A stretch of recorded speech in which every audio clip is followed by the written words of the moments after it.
Hey there, Jets fans. Well, some big news as the offseason goes on Wednesday with the Jets locking up Gregg Williams as their defensive coordinator on a 3-year contract. So he joins Adam Gase's staff. They now have 2 of the coordinator positions filled with Brant Boyer at special teams and Williams as the defensive guy. But really the question here is whether or not Gase's approach to the defense is the right one. I mean, he said at his intro press conference earlier in the week basically that he was looking for his defensive coordinator to basically be the head coach of the defense. And I mean, there's always a chance that that was just inartfully phrased by Gase.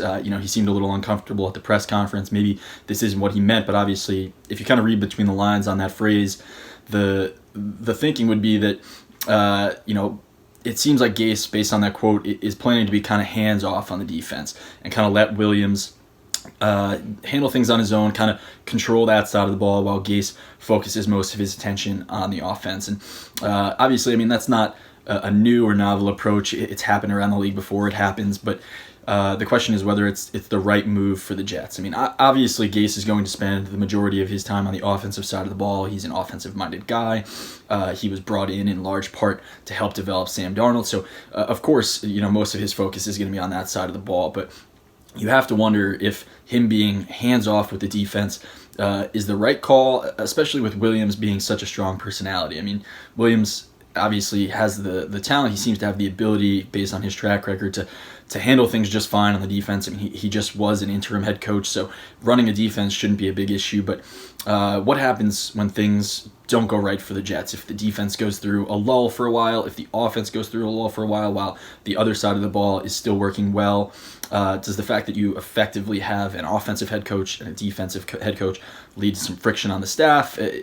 There's a lot of variables at play here if Gase kind of steps back and doesn't do much from the defensive side. And you also have to wonder about how players on that side of the ball will kind of perceive that. Will they see it as a head coach who doesn't quite care about defense? Will they appreciate the fact that he's delegating to someone that's more, expert in that field? It's an interesting approach, and all we're really saying here is just it's something to keep an eye on next season. Obviously, a different approach than the Jets have had. Todd Bowles is obviously a defensive guy, but he did still kind of oversee some things on the offense, and he was at least involved on that side of the ball. So it'll be interesting to see how Williams and Gase's dynamic evolves as the season starts up, and how that pans out for the Jets over the course of the 2019 season.